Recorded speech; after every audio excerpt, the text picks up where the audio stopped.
Buenos días, mis queridos hermanos. Le ruego a nuestro Dios que nos envíe su Espíritu, que nos capacite para poder entender su verdad, su realidad, su perspectiva. Hoy vamos a tratar, a pesar de que prometí hablar justamente de la boda del Cordero, de cómo se encuentra el pueblo de Dios justamente en el momento de la boda del Cordero, debido al hecho de que la reflexión que presentamos viernes, hubo quien trató de mandar mensajes, ¿verdad?, en contra de, discrepando, ¿verdad?, del mensaje, sobre todo la parte final, y luego hablamos de esto. Vamos a ver si entendemos la realidad que nos presenta Dios, ¿verdad? No lo que el hombre quiere, le parece o piensa, ¿verdad? Sino que vamos a ir estrictamente a lo escrito está, porque necesitamos entender cuál es el verdadero pueblo de Dios, ¿verdad? Y cuál es la expectativa que Dios tiene con este pueblo, ¿no? Por lo tanto, vamos a tratar de entender ciertas cuestiones y definir cada uno de nosotros si estamos en rebeldía con Dios, si creemos cuál es nuestro deber, ¿verdad? O estamos en rebeldía, como lo dije antes, y estamos atacando tanto el mensaje de Dios, el mensaje específico para el día de la expiación, como al mensajero, ¿verdad? Por lo tanto, primero vamos a sentar fundamentos para que luego podamos entrar en el texto o los textos que definen, que Cristo mismo trata de explicarnos cuál es el verdadero pueblo de Dios, cuál es la expectativa que tiene para con él y quién no es pueblo de Dios, ¿verdad? Quiénes son los rebeldes que están en contra del mensaje y del mensajero también, ¿verdad? Por lo tanto, entremos en nuestra reflexión. El título de esta reflexión es Jesús, el abogado. Y vamos a ver a quién representa Jesús, a quién defiende Jesús como abogado ante el Padre, justamente en el juicio, en el día de la expiación. Y por eso dije, vamos a sentar fundamentos, porque necesitamos entender la verdad, la que está escrita, no la que me parece, la que yo creo o lo que yo pienso, ¿verdad? Y como no, vamos a traer el espíritu guerrero, el belicoso, como diría algún hermanito mío, ¿verdad? El que en lugar de traer la paz, trae la disensión, trae la espada, la verdad, ¿verdad? Y hace que se pongan las cosas en su sitio correcto, ¿verdad? Porque nosotros podemos pretender, como lo hacían los judíos de antaño, ¿verdad? Nosotros tenemos a Abraham, tenemos a Moisés, conocemos la ley, nosotros vivimos la ley. ¿Quién eres tú para que nos digas que somos hijos de Satanás? ¿Verdad? Estas son las palabras de Jesús, ¿verdad? Por lo tanto, Mateo 10, 34, 36 dice lo siguiente: no penséis que he venido para traer paz a la tierra, no he venido para traer paz, sino espada de la palabra, la verdad, ¿verdad? Dice, porque he venido para poner en disensión al hombre contra su padre, a la hija contra su madre y a la nuera contra su suegra. Y los enemigos del hombre serán los de su casa, los cercanos, aquellos que creen saber quién eres, que creen conocerte, sabe cuáles son tus intenciones, en fin, lo saben todo. Pues estos se vuelven los enemigos del hombre y de Dios, ¿verdad? Bien, entremos en el texto. Como dije antes, vamos a sentar algunos fundamentos para poder entender lo que tiene que ocurrir en el día de la expiación, quién es pueblo de Dios y quién no es pueblo de Dios. En esta reflexión habrá dos vertientes, ¿verdad? Luego entenderéis, no me quiero adelantar. Dos vertientes principales, hay muchos otros, podría hacer tranquilamente 3 y 4 reflexiones con estos mismos textos. Con estos mismos textos que tengo en esta presentación, puedo hacer 3 o 4 reflexiones explicando una vertiente en cada una de ellas. Pero no tiene sentido. ¿Por qué? Porque si creéis que sois pueblo de Dios, y si el Espíritu de Cristo está en vosotros, está escrito. No necesito deciros nada. Sin embargo, dada la situación, pues tengo que cumplir con mi trabajo, ¿verdad? Entonces, vamos a ver cuál es el trabajo, ¿verdad? Dice, Jesús aparecerá como su abogado, como mi abogado, para interceder por ellos ante Dios, ante el Padre, ¿verdad? Dice, si alguno hubiere pecado, abogado tenemos para con el Padre, a Jesucristo el justo. Dice, porque Cristo no entró en el santuario hecho de mano, figura del verdadero, pero en el cielo mismo para presentarse ahora en la presencia de Dios por nosotros, para defendernos como abogado, ¿verdad? Por lo cual puede también salvar perpetuamente a los que por él se acercan a Dios, viviendo siempre para interceder por ellos. Dice, a medida que los libros de registro se abren en el juicio, estamos hablando del día de la expiación, ¿verdad? En el cual supuestamente estamos. Luego entenderéis por qué digo supuestamente, porque algunos supuestamente creen que son pueblo de Dios, pero a lo mejor nos llevamos alguna sorpresa. Dice, las vidas de todos los que han creído en Jesús pasan revista ante Dios. Y aunque parecen palabras simples, la realidad es que no es simple para nada. Dice, los que han creído en Jesús. Esto implica saber quién es Jesús, ¿verdad? Dice, comenzando con aquellos que vivieron por primera vez sobre la tierra, nuestro abogado presenta los casos de cada generación sucesiva y termina con los vivos. Cada nombre se menciona, cada caso se investiga de cerca, se aceptan nombres, se rechazan nombres. Cuando alguno tenga pecados, aún en los libros de registro, sin arrepentimiento ni perdón, sus nombres serán borrados del libro de la vida y el registro de sus buenas obras será borrado del libro de la memoria de Dios. Bien, aquí vemos el principio que venimos explicando con escrito está desde hace unos cuantos reflexiones. El principio, cuando caminamos con Cristo y experimentamos el verdadero arrepentimiento y perdón, porque para poder experimentar arrepentimiento esto implica conocer cuál es el problema, de qué me tengo que arrepentir. Y eso es muy importante, luego lo vamos a ver, ¿verdad? Porque nosotros podemos decirle a Dios, de hecho, todo el cristianismo pide perdón a Dios. ¿Se acepta? ¿Jesús acepta ese tipo de arrepentimiento y ese tipo de perdón? ¿Lo representa ante el Padre? Pues lo vamos a ver que no, queridos. No, no es así como nosotros creemos. El enemigo nos ha engañado. Pero el verdadero arrepentimiento implica conocer a Dios. Esa es la vida eterna, conociéndolo y sus obras. Y como lo dije antes, sin conocer la verdad, nosotros podemos pedir, todo el cristianismo, en todas las épocas, le han pedido perdón a Dios. ¿De verdad se acepta este perdón? ¿Y este arrepentimiento? Vamos a ver. Vamos a ver si es verdad o Ezequiel 9 está de adorno. ¿Verdad? Porque Ezequiel 9 se aplica a la iglesia de la Odisea. A la iglesia de la Odisea ora todos los días, le pide a Dios arrepentimiento y perdón, ¿sí? ¿Y se le acepta? Vamos a ver si es así o solo estamos engañados, ¿verdad? Dice, sus nombres serán borrados del libro de la vida y el registro de sus buenas obras será borrado del libro de la memoria de Dios. Es decir, todo lo que has hecho hasta el momento, en el momento que dejas de ser ignorante, es decir, tú puedes estar en la iglesia, pero cuando Dios envía a sus mensajeros, te presenta la verdad y tú la rechazas, en aquel momento dejas de ser ignorante y te vuelves prepotente. Y este es el pecado contra el Espíritu Santo, no aceptar a Cristo, ¿verdad? Por lo tanto dice, todo lo que hayas hecho bueno hasta el momento que has dejado de ser ignorante, será borrado y tu nombre será borrado del libro de la vida. Eso es lo que está diciendo.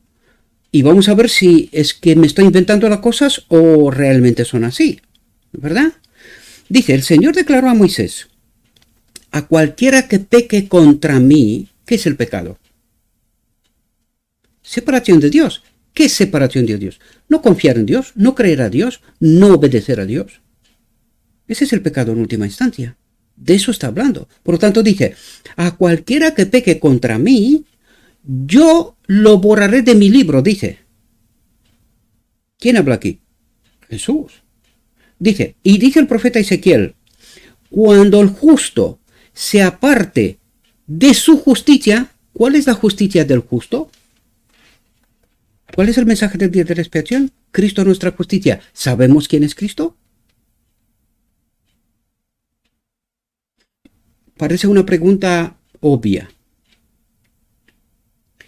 Hoy vamos a ver que no lo es. Es una de las vertientes que os conté al principio. No es obvia, aunque mucha gente cree que sí. Pero como os dije yo, Ezequiel 9 no está de adorno. No, está para reflejar una realidad del pueblo de la Odisea, que la mayoría serán sellados para perdición. Y tenemos que hacernos preguntas. ¿Por qué? ¿Por qué? ¿Verdad?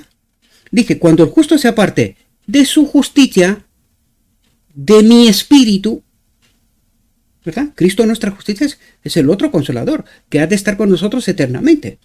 Por lo tanto, cuando nos apartamos del Espíritu Santo, de la voluntad de Dios, porque esa es la voluntad de Dios, que Él habite en este templo. ¿Cómo? Mediante el Espíritu, mediante el otro consolador, ¿verdad? Y cometa iniquidad, ¿verdad? Cometa iniquidad, toda la justicia que haya hecho no será mencionada. ¿No será mencionada dónde? Ante el Padre. Por lo tanto, el nombre, mi nombre del libro de la vida desaparece. Y aunque yo siga lo mismo que los judíos, después de matar a Cristo siguieron con sus sacrificios, con sus ofrendas. Lo mismo la Odisea, después de rechazar a Cristo, siguieron con su dinámica. Pero, ¿tiene algún valor ante Dios? Ninguno. Y hoy lo vamos a ver. Pues nosotros podemos creer muchas cosas. La pregunta es, ¿cómo ve Dios esas cosas? ¿Las ve igual como las veo yo o son diferentes? ¿Verdad? Y Dios se explica. Él defiende su causa. En este caso Jesús trata de explicarnos la causa. Y si merecemos ser defendidos o no. Jesús se defiende así, a sí mismo. Nosotros vamos a ver, ¿queremos estar con Él o estamos en rebeldía y ni siquiera lo sabemos? ¿Verdad? Hasta hoy, porque hoy te vas a encontrar delante de la verdad y tendrás que tomar una decisión. ¿Quieres caminar con Cristo o sigues rechazando?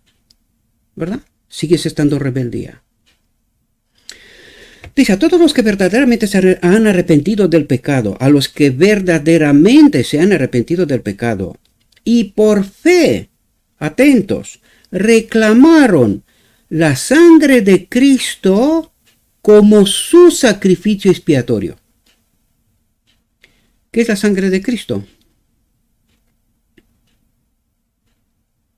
Que dice que es el sacrificio expiatorio. La sangre de Cristo que es el sacrificio expiatorio. ¿Dónde se ha hecho el sacrificio para la expiación? De esta pregunta depende tu eternidad. Tendrás que elegir la encarnación o la cruz. En función de tu respuesta, esa es tu teología, de Cristo o del enemigo. Porque dice aquí, a todos los que verdaderamente se han arrepentido del pecado, de estar separados de Dios. Cuidado que estamos en el día de la expiación. Cuidado que estamos después de 1888. Cuidado que en este momento se os trae, dejaréis de ser ignorantes y vais a entrar en rebeldía o en obediencia. De eso nos está hablando. No hablo yo. Sí, y para que podáis entender, lo vamos a ver luego con la visión de los dos tronos. Los que verdaderamente se han arrepentido del pecado, de estar separados de Dios, de estar en rebeldía con Dios, ¿verdad? Y por fe reclamaron. ¿Qué significa y por fe? Primero significa entender, ¿verdad? ¿Cuál es la fe de Jesús? Los 144.000 tienen que tener la fe de Jesús Y eso tiene como consecuencia guardar los mandamientos. Y de eso está hablando. Si no entendemos esto, por alguna razón debe de ser, ¿verdad? Porque nos gusta más la rebeldía que la verdad, la obediencia, ¿no? Por lo tanto, dice, por fe reclamaron la sangre de Cristo, la vida de Cristo, como su sacrificio expiatorio. ¿Dónde ocurrió el sacrificio expiatorio? El santuario nos lo dice, ¿verdad? El Espíritu Profecía también nos lo dice. El Espíritu Profecía es el mensaje del día de la expiación para el pueblo escogido, ¿verdad? Entonces allí está revelado. Este ministerio se ha esforzado por la gracia de Dios de hacerlo una y otra vez. Si todavía no lo sabes, pues toca estudiar más, o has dejado de ser ignorante y entras en rebeldía con Dios. Esto funciona así, no lo digo yo. Por ahí empezó, ¿verdad? Dice, y por fe reclamaron la sangre de Cristo como su sacrificio expiatorio, se les ha registrado el perdón junto a sus nombres en los libros del cielo. Ya, atentos, ya que han llegado a ser participantes de la justicia de Cristo. ¿Cuál es el mensaje de la expiación? La justicia de Cristo. Pregunto, ¿hemos recibido nosotros la justicia de Cristo cuando quiso Dios enviarla a la Odisea? No. ¿Quién es su pueblo? Los que reciben la justicia de Cristo. Y eso es precisamente lo que queremos ver. ¿Quién es su pueblo? ¿A quién representa Jesús ante el Padre? ¿A quién hace de abogado? ¿A quién defiende? ¿Verdad? Dice, y su carácter se encuentra para estar en armonía con la ley de Dios. Sus pecados serán borrados y ellos mismos serán considerados dignos de la vida eterna. Dice, el Señor declara por medio del profeta Isaías, yo soy el que borro tus transgresiones por amor de mí mismo y no me acordaré de tus pecados. Dijo Jesús, el que venciere será vestido de vestiduras blancas y no borraré su nombre del libro de la vida, sino que confesaré su nombre delante de mi Padre y delante de sus ángeles. La pregunta clave aquí es, ¿el que venciere qué? Porque el cristianismo cree que tiene que vencer el pecado. Este es su problema. Pero no ese es el problema. Los pecados son consecuencia del pecado, del único, de estar separados de Dios.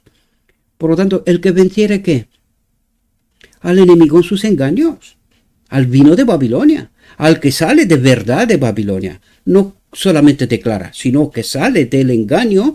Este es el vencedor. Este es el que adquiere la fe de Jesús. Este es el que se le pone vestidos de vestidura blanca, y no otros. Como dije antes, Ezequiel 9 no está de adorno. Y si no lo entendemos, o peor todavía, no lo creemos, pues ya sabemos en qué lado estamos, ¿no? Dice, por tanto, a cualquiera que me confiese delante de los hombres, yo también le confesaré delante de mi Padre que está en los cielos. ¿Qué está diciendo? ¿Un condicionante?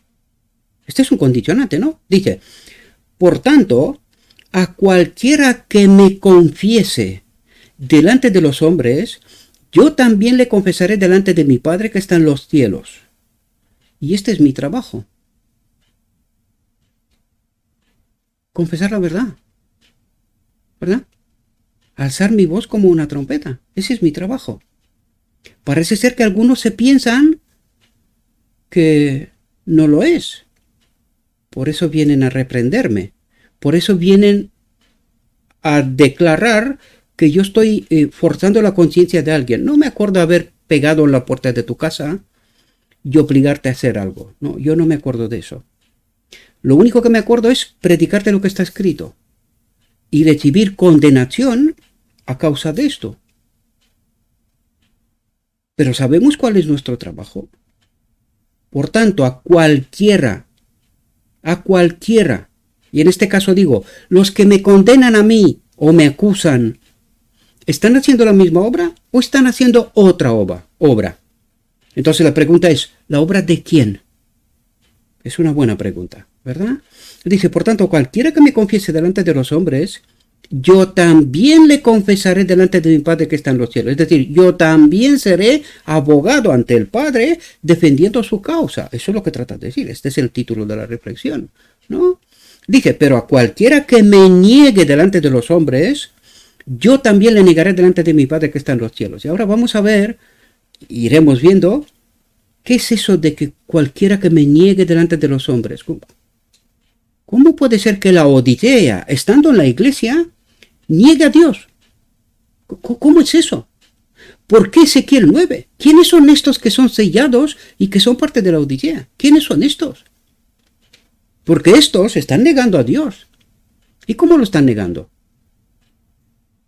No le conoce. No conoce cuál es su voluntad. Ese es el problema. Entonces, lo mejor que saben hacer es ir en contra del mensaje y del mensajero. Eso es lo único que saben hacer. Negando la voluntad de Dios. Porque lo que estamos presentando está escrito. Esto no son mis palabras. No son mis palabras, queridos. Pero a cualquiera que me niegue delante de los hombres, yo también le negaré delante de mi Padre que está en los cielos. Entonces nos quedamos sin representación, sin abogado delante del Padre. ¿Y quién nos va a defender la causa? Buena pregunta, ¿verdad? Dice, ¿de quién son los casos considerados? ¿A quién defenderá Jesús? Fijaos lo que dice. En el servicio típico, solo aquellos que habían venido ante Dios con confesión y arrepentimiento, es decir, han hecho la obra del lugar santo, conocer a Dios, ¿verdad? Conocer a Dios y a Jesucristo, ¿verdad? Y cuyos pecados, atentos aquí, a través de la sangre de la ofrenda por el pecado. Y lo vuelvo a repetir, el cristianismo no está engañado, no, está en lo siguiente. Porque no sabe cuál es la sangre de la ofrenda por el pecado. ¿Y dónde ha ocurrido esto? ¿Cuál es la ofrenda por el pecado? ¿En la cruz? Bien, sigan. Ya verán de qué lado están. ¿De parte de Dios o contra la rebeldía? ¿Verdad? ¿Han vencido al enemigo y sus mentiras? ¿El vino de Babilonia? ¿Lo han vencido? ¿O han sido vencidos? ¿Verdad? Dice, a través de y cuyos pecados a través de la sangre de la ofrenda por el pecado fueron transferidos al santuario. Por lo tanto, ¿quiénes participaban del día de la expiación? Los que aceptaban la verdad, ¿verdad? Tenían parte en el servicio del día de la expiación. De modo que en el gran día de la expiación final y del juicio investigador, los únicos casos considerados son los del profeso pueblo de Dios. ¿Para quién está el juicio en el día de la expiación? Del profeso pueblo de Dios. Entonces, en el profeso pueblo de Dios hay dos grupos. Unos que le proclaman y otros que le niegan. Los únicos casos que son considerados. De todos aquellos que son parte del día de la expiación, ¿verdad? Dice, el juicio de los impíos es una obra distinta y separada y tiene lugar en un periodo posterior. Dice, el juicio debe comenzar por la casa de Dios, y si primero comienza por nosotros, ¿cuál será el fin de los que no obedecen al Evangelio? Y ahí está Ezequiel 9, está incluido en este texto, ¿verdad? Aunque la referencia es primera de Pedro 4:17, yo os digo, leas Ezequiel 9 y verás el juicio contra el pueblo de Dios del día de la expiación, ¿verdad? Dice, aquellos que se levantaron cuando Jesús lo hizo. Aquí estamos con la visión de los dos tronos porque necesitamos entender realidades. Lo estudiamos tantas veces que hasta yo estoy aburrido. Pero sin embargo, aquí se hace la línea que divide el verdadero pueblo de Dios con los que no son el pueblo de Dios. Dice, aquellos que se levantaron cuando Jesús lo hizo, mantuvieron sus ojos fijos. ¿Y quién se levantaron cuando Jesús lo hizo? De todo el cristianismo, los mileritas. Estos son aquellos, no otros. Todos los demás quedaron en oscuridad en la puerta cerrada en el lugar santo. No pasaron al lugar santísimo, porque eso es lo que nos trata de explicar aquí. Por lo tanto, aquellos que se levantaron cuando Jesús lo hizo, mantuvieron sus ojos fijos en él cuando dejó el trono y los sacaron un poco. Luego levantó su brazo derecho y oímos su hermosa voz diciendo: Esperad, voy a mi Padre para recibir el reino. Cristo se va para recibir el reino del Padre. ¿Qué reino? Ahora entenderemos. Dice: mantén tus vestidos impecables y dentro de poco volveré de la boda y te recibiré a mí. Por lo tanto, primero tiene que ocurrir la boda del Cordero, luego la venida visible. Eso es lo que trata de decir. ¿Vale? Dice: y vi un carro nublado con ruedas como llamas de fuego. Los ángeles rodeaban el carro cuando llegaba donde estaba Jesús. Entró en ella y fue llevado al lugar santísimo donde estaba sentado el Padre. Entonces vi a Jesús tal como era ante el Padre, un gran sumo sacerdote, ¿verdad? En el borde de su manto había una campanilla y una granada, una campanilla y una granada. Entonces Jesús me mostró la diferencia entre la fe, ¿cuál fe? La fe de Jesús y el sentimiento de pertenencia, de creer, defender. Lo que hace la Odisea, ¿verdad? Lo que hace la Odisea. Diferencia entre fe y sentimiento. Sigamos. Y dice: y vi a los que se levantaron con Jesús elevar su fe a Jesús en el lugar santísimo, y orando: Padre, danos tu espíritu. Y cuidado, porque vamos a entender de por qué esta gente pide: Padre, danos tu espíritu. Porque entienden cuál es la fe de Jesús. Eso es lo que nos ha dicho antes. ¿Cuál es la diferencia entre la fe de Jesús, el verdadero evangelio, y el sentimiento, pertenencia, pero que está en realidad en el vino de Babilonia, ¿verdad? Y no es porque lo explico yo, no, está el texto, queridos. Vosotros sois sabios y lo entendéis todo, ¿verdad? No necesitáis que yo os explique nada. Así, a ver si dejáis de acusarme de una vez por todas, ¿verdad? Dice: y vi a los que se levantaron con Jesús elevar su fe a Jesús en el lugar santísimo, llorando: Padre, danos tu espíritu. Entonces Jesús soplaría sobre ellos el Espíritu Santo. Jesús soplaría sobre ellos el Espíritu Santo.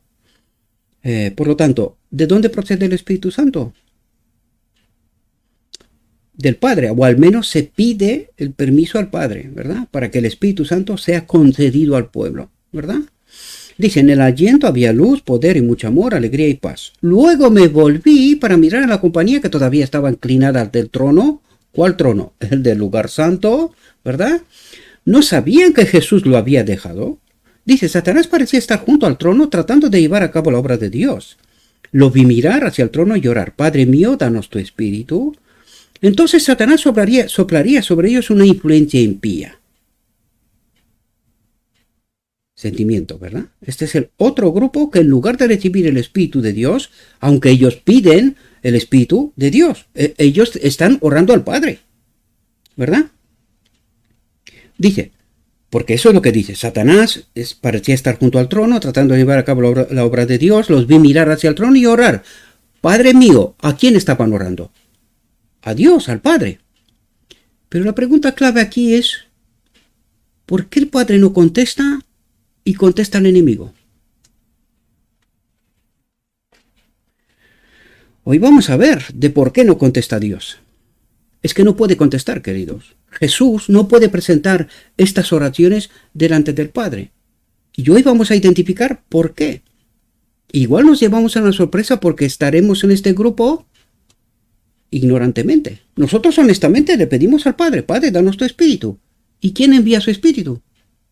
El enemigo. La pregunta importante aquí es: ¿por qué? ¿Cuál es la causa? ¿Será que igual estamos en rebeldía y no tenemos ni idea? Pero, ¿será que yo no tengo idea? ¿Pero Dios la tiene? Sí. ¿Por qué no contesta? No puede, queridos. No puede, porque esta gente no sabe lo que necesita. Aunque pide el Espíritu, porque el Evangelio habla del Espíritu, pero ¿qué nos dijo? Solamente los casos de aquellos que están confiando la sangre de la ofrenda para el pecado de la expiación, ¿verdad? Y hay que entender, ¿dónde se ha hecho este sacrificio? En la cruz. Sin comentarios. Lo que más me fascina es que no veo gente que me agradezca tanto y por decir, oye Gabriel, tanto le agradecemos a Dios porque tú nos has traído este mensaje y porque si no fuera por ti no lo hubiésemos entendido, porque tantas y tantas veces lo he dicho, ¿quién más os predica este mensaje? Nadie, ¿verdad? ¿Y por qué me estáis acusando? Si esta obra es de Dios, debe de traer la verdad, toda la verdad. Y si es del enemigo, entonces es una obra de confusión, mezcla de verdad con error. Así de sencillo. Y mucha gente se piensa que cuando yo abro la boca, pues me invento historias. Hablo cosas porque no tengo otra cosa que hacer. ¿En serio? ¿Es eso lo que creéis? Pues vamos a ver si lo que creéis vosotros es verdad o estáis en confusión. No sois capaces de reconocer la obra de Dios. Vosotros, en lugar de fijaros en el mensaje y entender el mensaje y estar agradecidos con Dios porque se ha encontrado a alguien dispuesto a entregar su vida para poder entregar este mensaje, vosotros, en lugar de estar agradecidos, estáis señalando, ¿verdad?, al mensajero y implícitamente al mensaje, porque está claro que no estáis de acuerdo con él. Pero yo no necesito defenderme. Esta es la causa de Jesús. Él defiende. ¿A quién defiende? A los que le proclama, ¿verdad? A los que le proclama. Él defiende a aquellos que proclaman la verdad. Entonces, él también hará de abogado ante el Padre con aquellos que proclaman la verdad. La pregunta clave aquí es, ¿y qué ocurre con los que están en contra de los que proclaman la verdad de Jesús? ¿Qué ocurre con aquellos? ¿Dónde están? Hoy lo vamos a entender, porque por eso estamos aquí, queridos, ¿verdad? Dice, Padre mío, danos tu espíritu. Entonces Satanás soplaría sobre ellos una influencia impía. Satanás soplaría sobre ellos una influencia impía. ¿Verdad? Mezclada con error. Y hoy lo vamos a ver, alto y claro. No tengo que defenderme nada. Hablará Cristo. Él defenderá su causa. Yo no. Yo simplemente soy el medio. Punto. Nada más.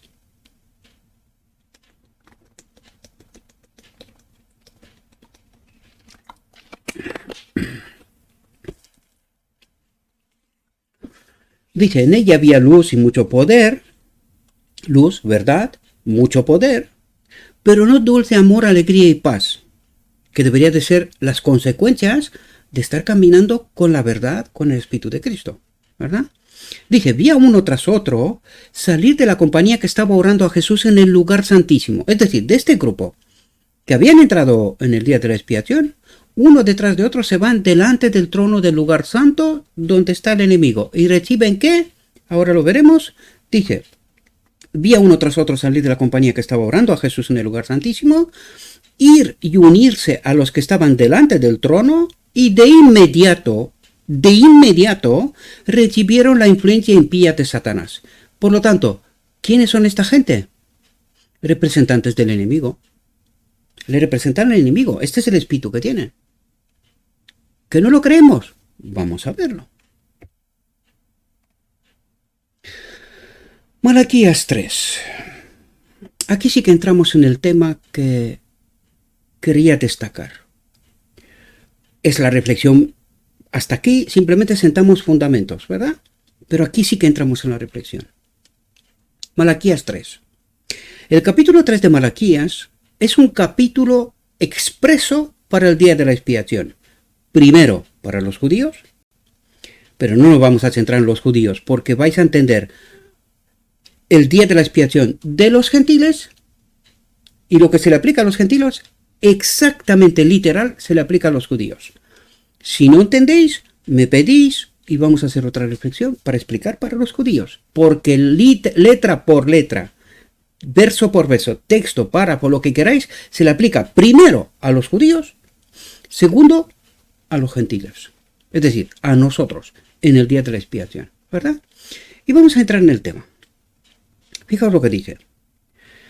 Dice, he aquí, yo envío mi mensajero. Dice, el cual preparará el camino delante de mí. Parémonos un segundo. ¿Quién habla aquí? Estamos en el día de la expiación de los gentiles, ¿verdad? ¿Quién habla aquí? Jesús, el abogado. Habla Jesús, queridos. Pero ahora una pregunta importante. Dice, he aquí, yo envío mi mensajero. Él envía un mensajero, el cual preparará el camino delante de mí. La pregunta es, ¿quién será este mensajero? Vamos a ver si lo identificamos. Dice, y vendrá súbitamente a su templo. ¿De qué nos habla aquí?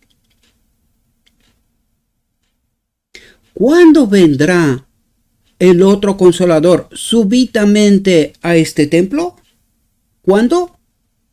En el día de la expiación. Más concretamente, al final del día de la expiación. Más concretamente, en la boda del Cordero. La que leímos antes. Jesús dijo, me voy a la boda y luego vendré a recibirlos. Por lo tanto, ¿de qué está hablando aquí? Está hablando de la boda del Cordero. Ahora vamos a ver, ¿y quién es este mensajero? A ver si identificamos bien, ¿verdad?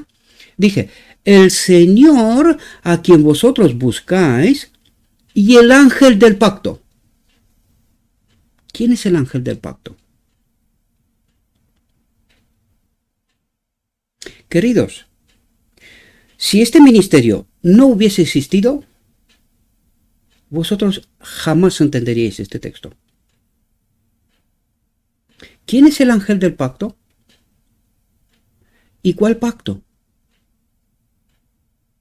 Os he hablado en multitud de ocasiones la importancia que tiene el pacto eterno hecho entre el Padre y Cristo desde la fundación del mundo. Pero ahora pregunto yo, ¿por qué llama a este Cristo el ángel del pacto? Dice, a quien deseáis vosotros. ¿Qué pide el pueblo? Lo vimos aquí en la reflexión, ¿verdad? Y dice, vi a los que se, justo en el medio con rojo, ¿verdad? Dice, vi a los que se levantaron con Jesús, elevar su fe a Jesús en el lugar santísimo y orando, Padre, danos tu espíritu. ¿Qué necesita el pueblo? El espíritu. ¿Vale? Dice, y el ángel del pacto a quien deseáis vosotros. ¿Qué le pedimos nosotros al Padre? El espíritu. ¿Quién es el ángel del pacto? ¿El Espíritu Santo? ¿Y con quién fue hecho el pacto al principio? ¿Con Cristo uno igual a Dios? ¿Y cuándo Cristo ha llegado a ser un ángel? Un ángel que dice, he aquí yo envío mi mensajero, dice Jesús, el cual preparará el camino delante de mí, preparará el camino para la segunda venida, ¿verdad? Por lo tanto, ¿quién es el ángel del pacto? ¿El Espíritu Santo? ¿Lo habéis entendido alguna vez así? Si no fuera por este ministerio que os lo he explicado todo desde el principio, ¿dónde se hace el sacrificio? ¿Cuál es la sangre de Cristo? La vida de Cristo, de la encarnación. Cuidado, queridos, porque todas estas cosas son línea definitoria entre los que son pueblo de Dios y los que no son pueblo de Dios, pero que todos pertenecen a la Odisea, a la última iglesia. Todos están ahí, ¿verdad? Y dice, he aquí viene, ha dicho Jehová de los ejércitos. ¿Y quién podrá soportar el tiempo de su venida?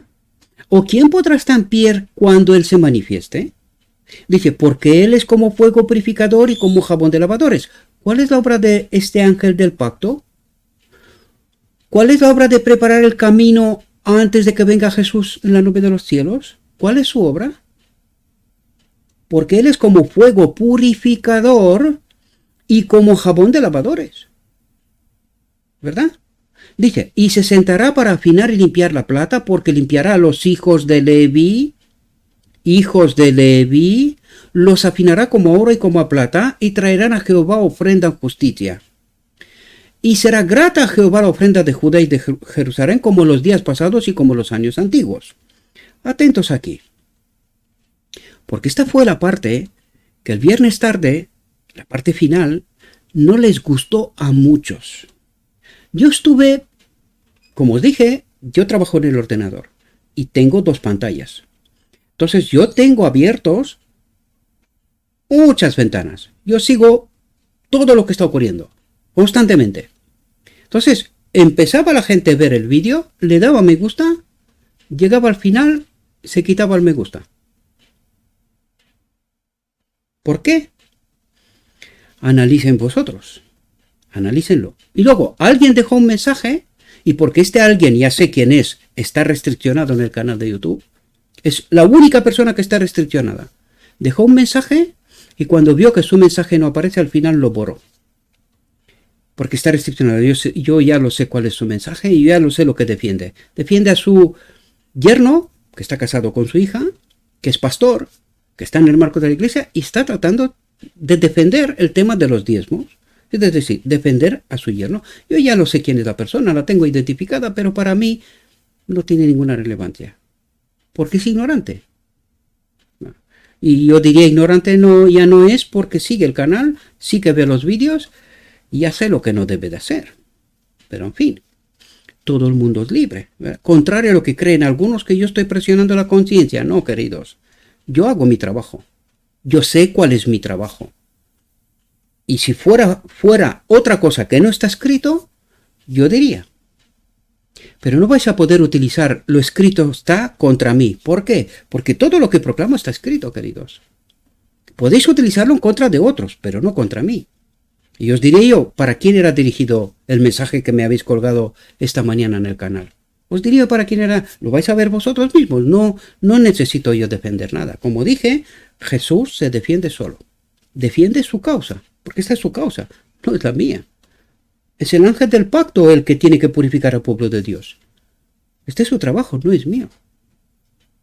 Por lo tanto, dije, atentos, y vendré a vosotros para juicio, en el día de la expiación, ¿verdad?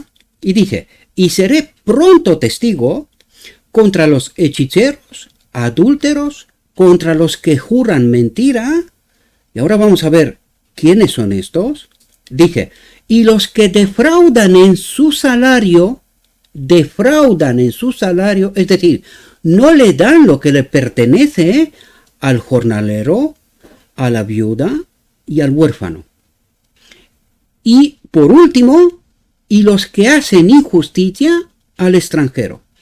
Ahora bien, yo viernes noche, yo dije, primero su casa, su pueblo. ¿Quién dice esto? Está escrito. Está escrito. Primero dije, al jornalero, el que trabaja para Dios, a la viuda y al huérfano. Y la pregunta es, ¿y quién es la viuda y el huérfano? Esta viuda y este huérfano son aquellos que son hechiceros, adúlteros y que juran mentira. Que le ha quitado el marido y el padre a la viuda y al huérfano. La viuda y el órfano es la iglesia de la Odisea, queridos. Para que sepáis. Los que juran mentira, los que hacen hechicerías y son adúlteros, tienen, mientras declara tener un marido, fornica con un otro. Los que estaban en el lugar santísimo y uno detrás de otro se han ido delante del trono del lugar santo, mientras dependen que están en el lugar santísimo y que su Dios, su marido, es Cristo. Por eso son adúlteros. Y hoy vamos a ver por la profecía, queridos, no por lo que digo yo, no, por la profecía. ¿Qué dice Dios? ¿Quiénes son los hechiceros, adúlteros y los que juran mentira, que le quitan el salario, lo que pertenece a Dios? Dice, defraudan al jornalero. ¿Jornalero qué es? ¿Alguien contratado permanentemente o es contratado por jornada? Por un mensaje concreto. Pues dicen que los hechiceros adúlteros, los que juran mentira, que están en nómina, defraudan, le quitan el derecho que tiene el jornalero, el que está contratado para hacer la obra de Dios, y se le quita su derecho. Eso es lo que está diciendo. y le quita también el derecho a la viuda y al huérfano, es decir, a la iglesia, ¿verdad? Y dice, y en última instancia, que es lo que dije yo, y luego tenemos que salir fuera de los que no son aún pueblo de Dios, ¿verdad? Y los que hacen injusticia al extranjero. ¿Quién es el extranjero? El que no es del pueblo de Dios, ¿verdad? O como mínimo, aún no, ¿verdad? Por lo tanto, ¿hay cuidado para ellos? Sí, pero en la última instancia. Primero, el pueblo de Dios, la viuda y el huérfano, la iglesia. Lo vamos a ver por qué digo iglesia, no me invento historias, ¿verdad? Y dice, y los que hacen injusticia al extranjero, no teniendo temor de mí, dice Jehová de los ejércitos. Ahora, recuerde, y lo vuelvo a recalcar, de hecho lo vamos a ver unas cuantas veces, está hablando, este es el mensaje de Dios. Este mensaje, este capítulo 3 es íntegro dedicado al día de la expiación. Vamos a ver quién habla de los diezmos y de las ofrendas, queridos. Y quién estamos condicionados. Los 144.000 estamos condicionados. Y lo vamos a ver. Por lo escrito está, por la Biblia. Porque si alguien me va a decir, no, que tú solo nos traes espíritu y profecía. Bien, pues aquí tenéis la Biblia. Os estoy explicando la profecía de la Biblia. Malaquías 3. Capítulo íntegro. Íntegro. Luego vamos al espíritu y profecía. Pero primero vamos a la Biblia. Vamos a ver quién habla de los diezmos y de las ofrendas en el día de la expiación. ¿Verdad? El pago de los diezmos. Dice, porque yo Jehová no cambio. Por esto, hijos de Jacob. ¿Quiénes son los hijos de Jacob? El pueblo de Dios. La Odisea, ¿verdad? Por esto, hijos de Jacob, no habéis sido consumidos. Porque Dios no cambia, no porque nosotros somos justos. No. Ahora lo veremos. Dice, desde los días de vuestros padres os habéis apartado de mis leyes y no las guardasteis. Dice, volveos a mí y yo me volveré a vosotros, ha dicho Jehová de los ejércitos. Mas dijisteis, ¿en qué hemos de volvernos? Ni siquiera saben, ¿verdad? Dice, ¿robará el hombre a Dios? Pues vosotros me habéis robado. Y dijisteis, ¿en qué te hemos robado? En vuestros diezmos y ofrendas. ¿En el día de la expiación? No puede ser, Gabriel. Déjate de tus teorías. Déjate de tocar la conciencia de la gente. No les vas forzando. ¿Quién habla aquí? ¿Gabriel? Atentos. Dice, malditos sois con maldición, porque vosotros, atentos, la nación toda, Señor, la nación toda, me habéis robado. ¿Cómo que la nación toda? Señor, ¿cómo es eso? Claro, porque creen saber las escrituras, pero son ignorantes. Por eso pregunta, me dijiste, ¿en qué hemos de volvernos? Dice, ¿robará el hombre a Dios? Pues vosotros me habéis robado. Y dijisteis, ¿en qué te hemos robado? ¿En qué te hemos robado? Porque nosotros hemos hecho lo que tú nos pediste, ¿no? ¿Verdad? Y dice, en vuestros diezmos y ofrendas. Señor, pero si nosotros traemos los diezmos y las ofrendas. Y Jesús dice, ¿a mí? ¿Estáis seguros que a mí? Dice, malditos sois con maldición, porque vosotros, la nación toda, Señor, toda la nación, toda, me habéis robado. Y entonces la pregunta que tiene que retumbar en nuestra mente, queridos, ¿a quién le pagamos nosotros los diezmos y las ofrendas? Que Dios dice que le estamos robando mientras nosotros se las estamos pagando. La pregunta la más importante es, ¿a quién le sirve? ¿A quién cogemos nosotros lo que es de Dios si lo pagamos a un otro?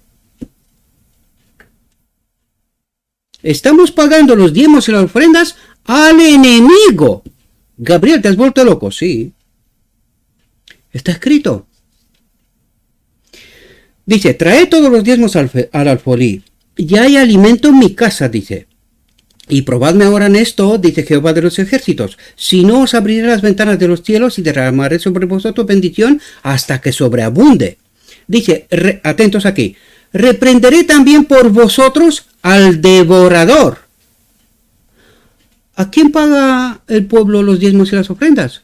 ¿Al enemigo? ¿Al devorador? Y dice, y no os destruirá. ¿Quién destruye? ¿El enemigo?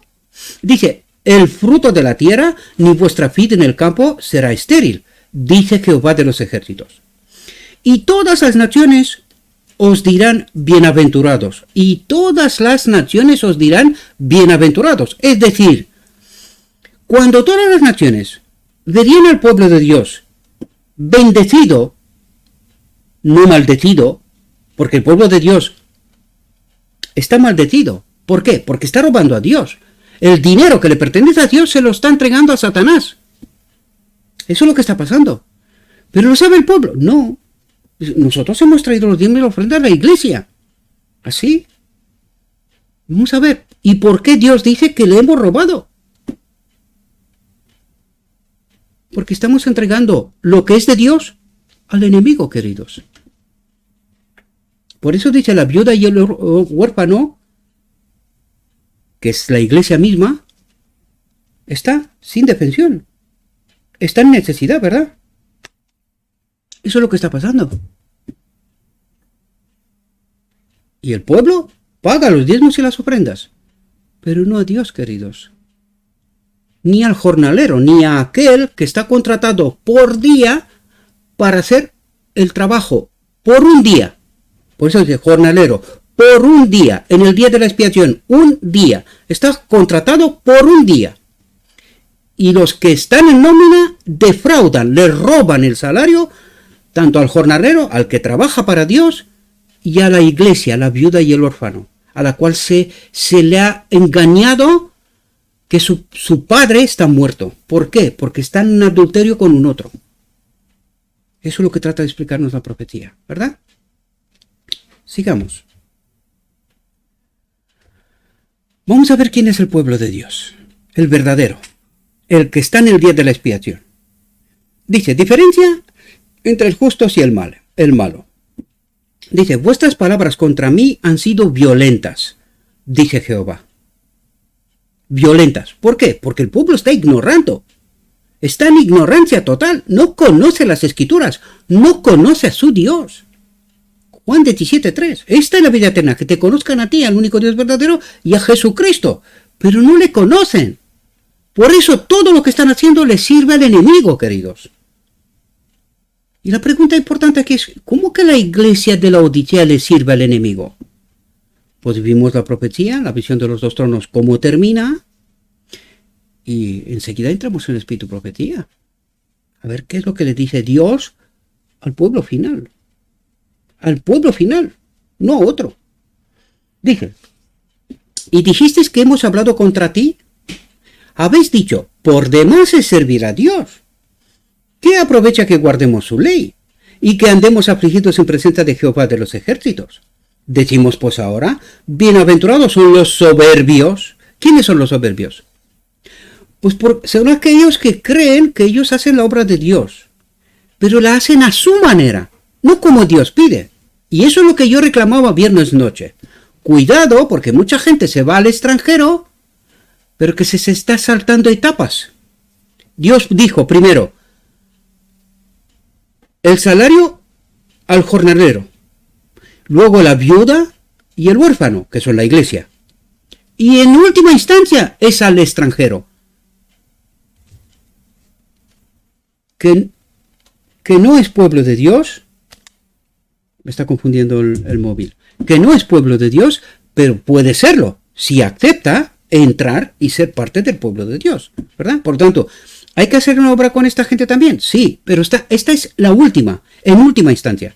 Primero es el jornalero, el que está contratado por un día. ¿Cuál día? El día de la expiación. La viuda y el huérfano, que son la iglesia engañada, hechizada por los hechiceros, ¿verdad? Y lo vemos por el espíritu de profecía, no tengo que explicar nada. Yo simplemente os digo lo que está diciendo aquí. Punto. ¿Verdad? Luego lo veremos por los quitostas, ¿verdad? Dice, Habéis dicho por demás, es servir a Dios, que aprovecha que guardemos su ley y que andemos afligidos en presencia de Jehová los ejércitos. Decimos pues ahora, bienaventurados son los soberbios, los que hacen las cosas a su manera, creyendo que a Dios les sirve. De ninguna manera, queridos. Dice, y los que hacen impiedad, no solo son prosperados, sino que tentaron a Dios y escaparon. Tentaron a Dios y escaparon. Están en medio de nosotros, pero no son de nosotros. Porque no obedecen, queridos. Eso es diferencia entre el justo y el malo. Ahora vamos a ver. Y fijaos ahora, ¿cuál es mi trabajo? Dice, entonces, versículo 17, Malaquías 3, ¿verdad? Entonces, los que temían a Jehová hablaron cada uno a su compañero, a su hermano, ¿verdad? Y dice, y Jehová escuchó y oyó, y fue escrito libro de memoria delante de él, para los que temen a Jehová y para los que piensan en su nombre. Yo creo que este es mi trabajo, y yo creo que eso es lo que estoy haciendo precisamente, ¿verdad? Dice, y serán para mí especial tesoro en el día de la expiación, ¿verdad? Ha dicho Jehová de los ejércitos. En el día que yo actúe, ¿cuál es ese día? El día de la expiación. Y los perdonaré como el hombre que perdona a su hijo que le sirve, a su hijo que le sirve, que también tiene hijos profesos, proclamados, pero que no le sirven a Dios. A pesar de que ellos creen que sí, pero están en ignorancias. ¿La ignorancia es un argumento o una excusa? No. No lo es. ¿Puede recibir perdón? Sí. Si se sale de la ignorancia, si se acepta la voluntad de Dios. Dios dice, no tiene en cuenta los tiempos de ignorancia, pero mientras permaneces en ignorancia y no quieres salir, ¿verdad? No hay argumento, eso no es excusa. La ignorancia no es excusa. Y el que piensa que sí, pues, como lo he dicho antes, Ezequiel 9 no está de adorno, no, queridos. Para algo está allí, ¿verdad? Porque entonces la Odisea, si fuera así, la Odisea está en ignorancia en gran mayoría. Debería de ser sellados y perdonados. ¿Es así? No. No. La ignorancia no es un argumento. ¿Por qué? Porque tenemos los Cristostá. Porque tenemos los mensajeros de Dios. ¿Pero qué hacemos nosotros con ellos? Pues vamos en contra de su mensaje. Vamos en contra de ellos. Oye, no nos hables a nosotros, porque nosotros tenemos libertad de conciencia, libertad de... Así, ¿y a quién servís? ¿Por qué os dice Dios que le estáis robando? ¿Lo sabéis? Que no lo sabéis. Pero le estáis diciendo al mensajero de Dios lo que tiene que hacer, ¿no? A ver, ¿en qué quedamos? ¿Sois ignorantes o sí sabéis?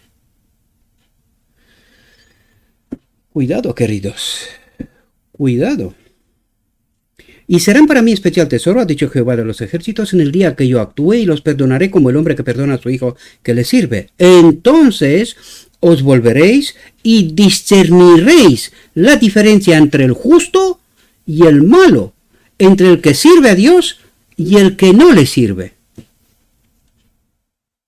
Mi pregunta es, ¿tenéis este discernimiento? ¿Os acompaña el ángel del pacto? Cuando habla Dios a través de sus mensajeros, ¿comprendéis el mensaje? ¿O nos encontramos hablando en contra del mensaje y de los mensajeros? Es decir, en contra de Cristo y su voluntad. ¿En qué grupo estáis? ¿Entre los que sirven a Dios o los que creen servir, pero le están robando? Vamos a ver la Odisea, a ver si despertamos, porque está escrito, pero poco entendemos, ¿verdad? Conflicto de los siglos. Dice, así también será proclamado el mensaje del tercer ángel. El capítulo está titulado El último mensaje para la Odisea. Es el último mensaje para la Odisea. Y vamos a ver cómo trae Dios el último mensaje por el ángel del pacto y a ver cómo obra el ángel del pacto, ¿verdad? Porque nos lo tiene que decir lo escrito está, ¿verdad? Y dice, y es el último mensaje para la Odisea. Vamos a ver quién habla. ¿Quién trae este mensaje? Dice, cuando llegue el tiempo de hacerlo con el mayor poder, el Señor obrará por conducto de humildes instrumentos. ¿Cómo se expresará el cuarto ángel? ¿Que es el Espíritu de Cristo? ¿El ángel del pacto? ¿Cómo se expresará? Por conducto de humildes instrumentos. Dije, dirigiendo el espíritu de los que se consagren a su servicio. Mi pregunta es, queridos, os lo he contado muchísimas veces. ¿Cómo es que mientras profesamos creer el mensaje, entender el mensaje, nos encontramos en contra del mensaje? Nosotros creemos que tenemos que corregir a los mensajeros de Dios, a los que están consagrados en su obra. Yo os lo he dicho muchas veces, el espíritu ese se le parece mucho, ¿verdad? Ese espíritu falso se le parece mucho, parece que está obrando con Cristo, pero no. Y mi pregunta es, ¿algún día queremos despertar? ¿Algún día queremos arrepentirnos de lo que estamos haciendo? Cuidado, mis queridos, cuidados, porque la línea divisoria entre salvos y no salvos es una línea fina, queridos. Es una línea fina. Todos son parte de la Odisea, pero no todos tienen el mismo espíritu, queridos. Y el espíritu engañador, por eso es espíritu engañador, porque se le parece tanto, pero no lo es. No lo es. Dice, los obreros serán calificados más bien por la unción de su espíritu que por la educación en institutos de enseñanza. Habrá hombres de fe y de oración que se sentirán impelidos a declarar con santo entusiasmo las palabras que Dios les inspire. Es decir, no son mis palabras, queridos. No son mis palabras. Y no lo digo yo, está escrito. ¿Cuál es el problema? Que no se cree. Que no se cree. Por eso el jornalero de Malaquías 3 está defraudado en su salario. ¿Por qué? Pues porque nosotros creemos que lo que estamos haciendo bien. Pero Dios dice, me estáis robando. En esto, ¿y en qué más cosas? ¿Cuál es el espíritu que nos hace llegar a las conclusiones a las cuales nosotros creemos que estamos en lo correcto? Pero Dios dice, me estáis robando. Me estáis insultando con vuestra ignorancia, con vuestra rebeldía. Eso es lo que dice Malaquías 3, queridos. Por eso os lo he traído, porque es el mensaje del día de la expiación. Y este otro también, ¿verdad? Dice, los pecados de Babilonia serán denunciados. Pero Gabriel, no hables en contra de los pastores, ni de la iglesia. ¿Pero te has vuelto loco o qué? ¿De quién es el mensaje, queridos? ¿Mío? ¿Yo estoy haciendo lo que yo quiero o lo que está escrito? ¿Quién está obrando aquí? ¿El ángel del pacto? ¿No? Entonces, si yo estoy obrando según lo escrito está, ¿cuál es ese espíritu que os hace a vosotros pensar lo contrario? Razonen, razonen, razonen. Dejen de estar engañados de una vez. Los pecados de Babilonia serán denunciados. Los resultados funestos y espantosos de la imposición de las observancias de la Iglesia por la autoridad civil, las invasiones del espiritismo, los progresos secretos pero rápidos del poder papal, todo será desenmascarado. Por lo tanto, la pregunta importante, ¿a quién sirve esta Iglesia?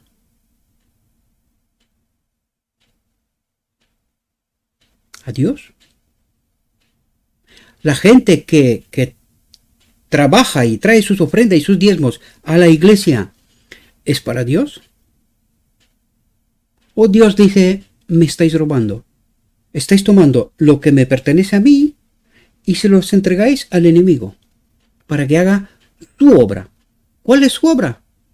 Los resultados funestos y espantosos de la imposición de las observancias de la iglesia por la autoridad civil. Las invasiones del espiritismo. en el marco de la Iglesia, ¿verdad? Los progresos secretos pero rápidos del poder papal, el ecumenismo medio de la Iglesia, ¿verdad? Todo será desenmascarado. ¿Quién lo dice? ¿El ángel del pacto? Entonces, ¿a quién pertenece esta Iglesia? Si Dios está desenmascarando lo que pasa en la Odisea, ¿a quién sirve esta Iglesia? ¿A Dios? No puede ser, queridos. No puede ser. Dice, estas solemnes amonestaciones conmoverán al pueblo. Miles y miles de personas que nunca habrían oído palabras semejantes las escucharán, admirados y confundidos. ¿Cómo está este pueblo? ¿Qué nos decía Malaquías 3?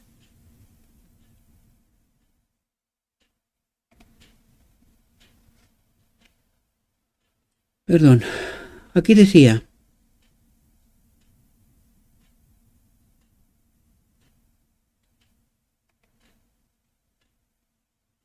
pero que no, ¿por qué no sale este? Vale, no me sale. No me sale el mensaje, no lo sé, lo he preparado mal. En fin, pero podíamos ir hasta al final, ¿verdad? Podíamos ir al final. De hecho, permítame un momento, porque lo voy a traer como imagen. ¿Qué nos decía? De hecho, lo voy a preparar así. Perdonadme un momento.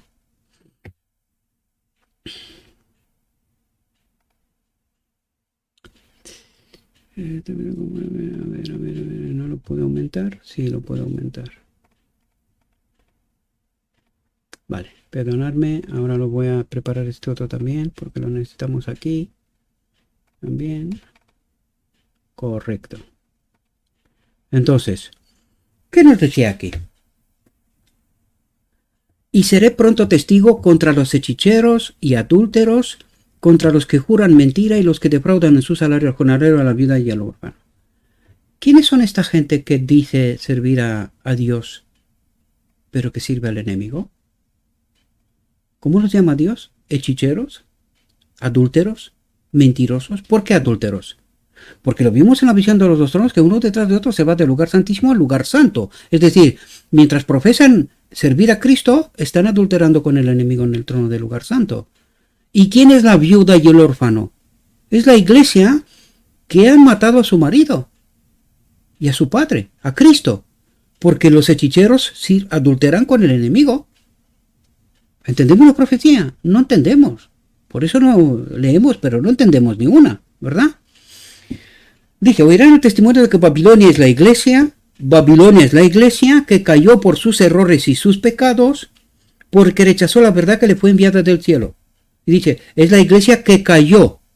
¿Cuál es la única iglesia que está en el día de la expiación y que no había caído inicialmente? ¿O no era parte de Babilonia? Pero ahora es parte de Babilonia. ¿Por qué ha caído? A causa de sus errores y sus pecados. Dice, porque rechazó la verdad que le fue enviada del cielo. ¿Cuándo? 1888. ¿Desde cuándo es la Odisea a Babilonia?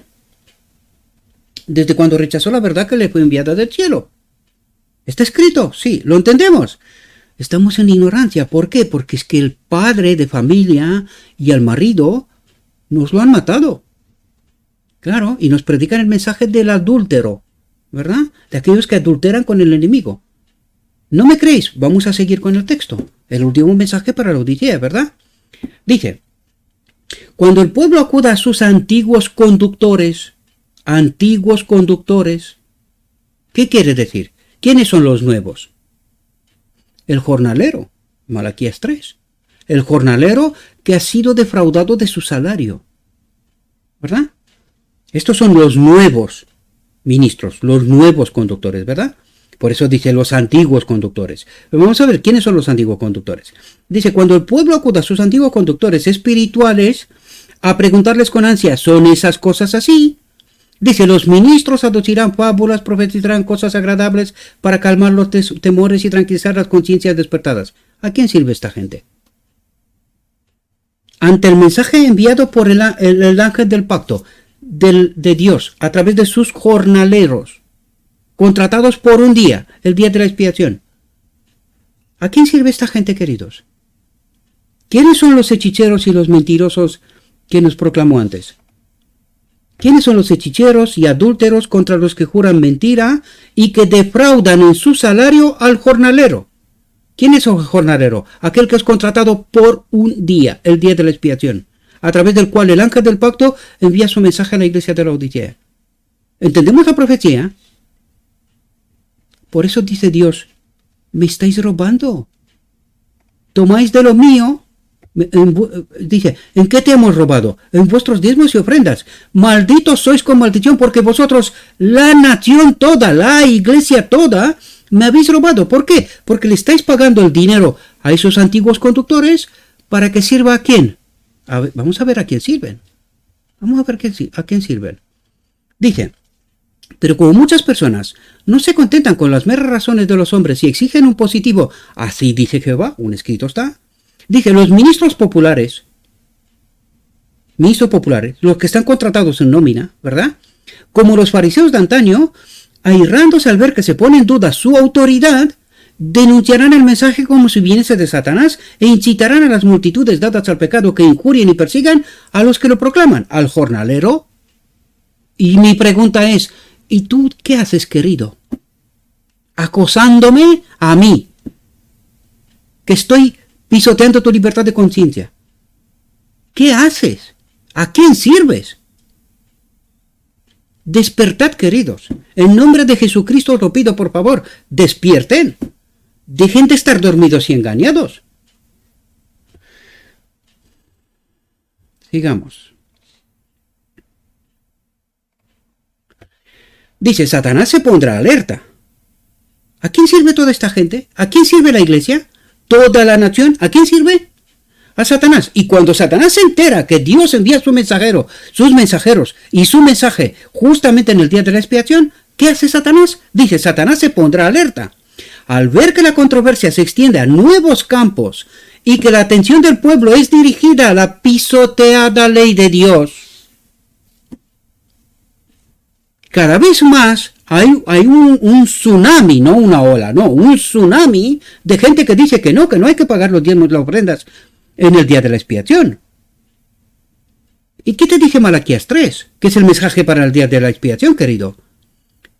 ¿Qué te dice Dios? Dios mismo. ¿De qué habla? De los diezmos. ¿Cuál es esa ley pisoteada de Dios? ¿Entiendes? No entiendes, querido. No entiendes. Por eso te colocas contra el mensaje. Por eso te sientes violentado en tu conciencia. Porque te gusta pisotear la ley de Dios. Ese es el problema. Claro. Y robar al jornalero, defraudar al jornalero en su salario. Robar lo que le pertenece a Dios. Pero tú tomas lo que le pertenece a Dios y se lo entregas al enemigo. Y por eso el enemigo se pondrá alerta. ¿Por qué? Porque se pone en peligro su obra. Sin dinero no hay obra. Ah, Satanás lo sabe. Pero Dios sí que puede obrar sin dinero, ¿verdad? ¿De quiénes sois? ¿De Dios o del enemigo? Despierten de una vez. Toda la nación, toda la iglesia de Laodicea, despierten de una vez. Y dejan de acosar a los que proclaman la verdad. Dice, el clero hará esfuerzos casi sobrehumanos para sofocar la luz por temor de que alumbra sus rebaños. Alumbra sus rebaños. O sea que el clero sabe muy bien lo que está haciendo. Los tiene en oscuridad, ¿verdad? Viven de sus salarios. ¿Y les predica qué? ¿Oscuridad? ¿A qué temen? Ah, temen a la luz. Toma ya. Por todos los medios a su alcance, los ministros tratarán de evitar toda discusión sobre esas cuestiones vitales. ¿Quién dice que son vitales? ¿Gabriel? ¿Seguro? ¿No está escrito? Despierten, queridos. Despierten. Dice, la iglesia apelará al brazo poderoso de la autoridad civil, y en esta obra los papistas y los protestantes irán unidos. Y yo pregunto, ¿de qué iglesia nos habló aquí? Porque apenas ahora los papistas y los protestantes, es decir, todas las demás iglesias, se unen a la iglesia que se ha convertido en Babilonia, a la Odisea. ¿Se entiende? No se entiende, queridos. Es mucho más fácil matar al mensajero. Ya os lo dije yo. Matar al mensajero es fácil. Pero matar al mensaje va a ser complicado, queridos. Y si tú eres pueblo de Dios, a la ley y al testimonio, ¿verdad? No ideas de uno, ¿verdad? Dice, al paso que el movimiento en favor de la imposición del domingo se vuelve más audaz y decidido, la ley será invocada contra los que observan los mandamientos. Se los amenazará con multas y encarcelamientos. A algunos se les ofrecerán puestos de influencia y otras ventajas para inducirlos a que renuncien a su fe. Dice, pero su respuesta constante será la misma que la de Lutero en semejante trance. Pruébesenos nuestro error por la palabra de Dios. Los que serán emplazados ante los tribunales defenderán enérgicamente la verdad y algunos de los que oigan serán inducidos a guardar todos los mandamientos de Dios. Así la luz llegará ante millares de personas que de otro modo no sabrían nada de estas verdades. Y en lugar de que Gabriel reciba, gracias Gabriel, porque nos estás abriendo los ojos y la mente, no, es más fácil pelear contra Gabriel, porque Gabriel predica apostasía, ¿no? Hace la obra de Satanás. ¿Según quién? Despertad, queridos. En nombre de Jesucristo os lo pido, por favor, despierten. Yo no quiero nada de vosotros. Yo no he llamado a nadie, ni le he dicho a nadie nunca, envíame a mí los diezmos y las ofrendas. Jamás lo he hecho. Siempre os he dicho que dependo de Cristo. Ahora la pregunta es, ¿y Cristo qué puede hacer? Porque su pueblo sirve al enemigo. Y yo dependo de Cristo, no de vosotros, para que os quede bien claro. Nunca, jamás le he pedido, ni le pediré, está grabado y será online, siempre, yo no borraré esto, jamás he pedido, jamás le pediré a nadie nada. Si eres pueblo de Dios, obedecerás a Dios. Si eres servidor de Satanás por ignorancia o no, estamos en el día de la expiación. Tendremos que decidir, ¿queremos obedecer a Dios? ¿O solo profesamos obedecer, pero estamos sirviendo al enemigo? Está escrito. ¿Por qué no entendemos? ¿Por qué nos volcamos contra el mensajero de Dios? Y contra el mensaje. ¿Qué espíritu nos acompaña? Dice, así la luz llegará ante millares de personas que de otro modo no sabrían nada de estas verdades. Dice, a los que obedezcan con toda conciencia a la palabra de Dios, se les tratará como rebeldes. Y eso es lo que recibo. Eso es lo que recibo. Esa es la paga de mi jornal, queridos. Eso es lo que estáis haciendo. Mi pregunta es, ¿lo sabéis? ¿Lo sabéis? No lo sabéis. ¿Qué estáis haciendo? ¿Sirviendo a Satanás? Es vuestra elección. Sigan.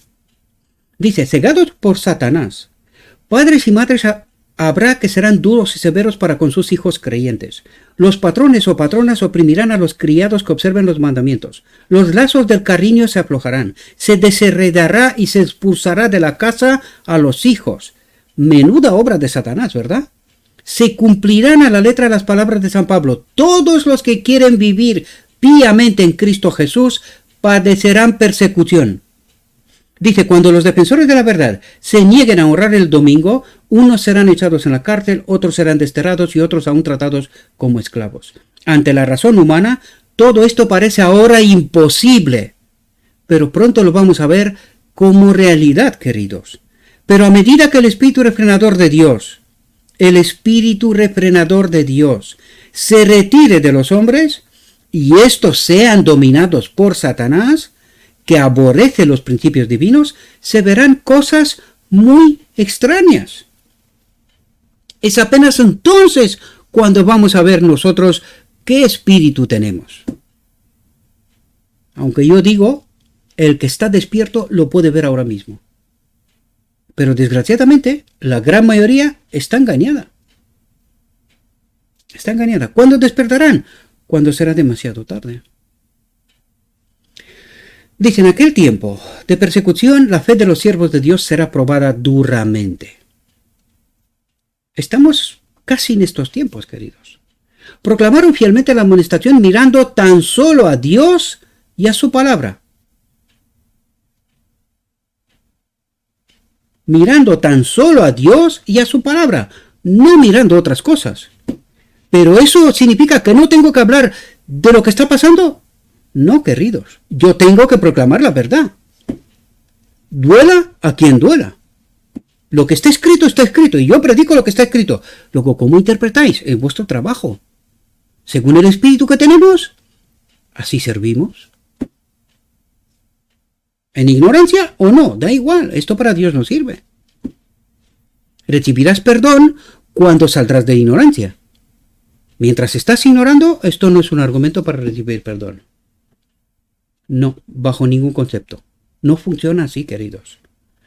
¿Por qué envía Dios su jornalero en el día de la expiación? ¿Para que sigas permaneciendo en ignorancia? No. Y por eso precisamente vas contra mí, porque se te revela la verdad y no te gusta. Claro, no te gusta. Porque estás actuando, según te da la gana. No hay que pagar diezmos, no hay que hacer aquello, no hay que pagar ofrendas, no hay que obrar con Dios. Es mejor robar a Dios. Claro. Dice, el Espíritu de Dios que obraba en sus corazones les constriñó a hablar. ¿Quién les obligó a hablar?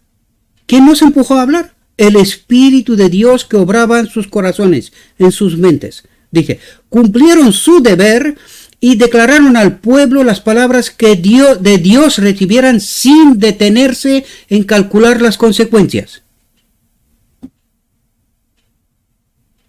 Y yo sigo predicando, a pesar de,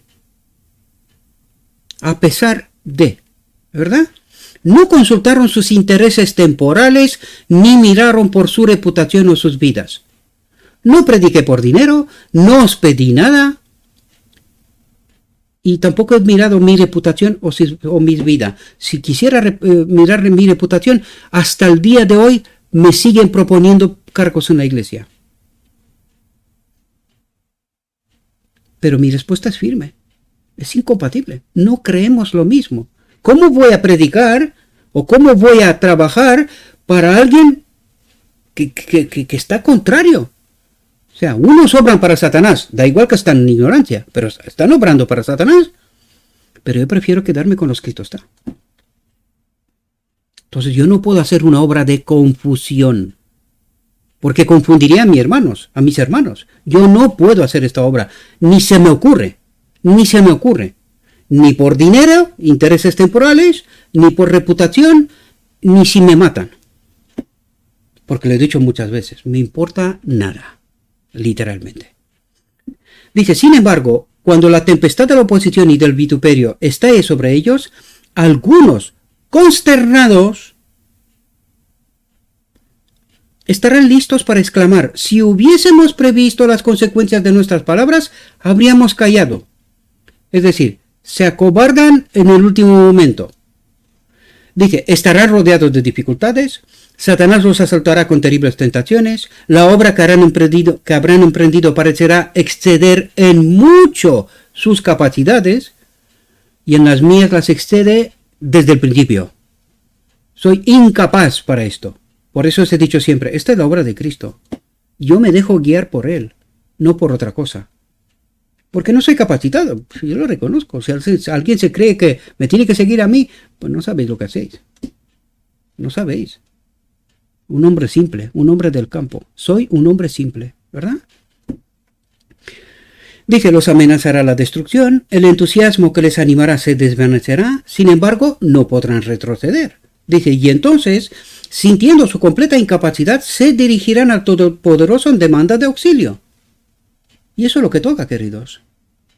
Por eso he dicho, lo que yo necesito, se lo pido a Cristo. Jamás os he pedido a vosotros nada.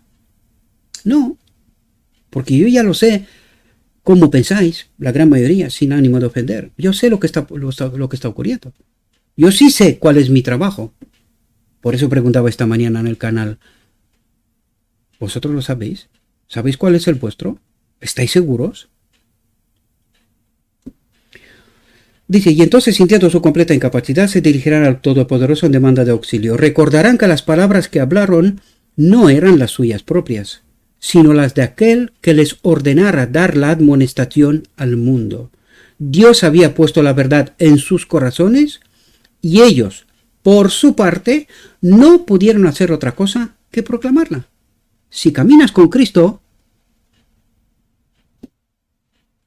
pruébalo, pruébalo, y dejarás de obrar contra Cristo.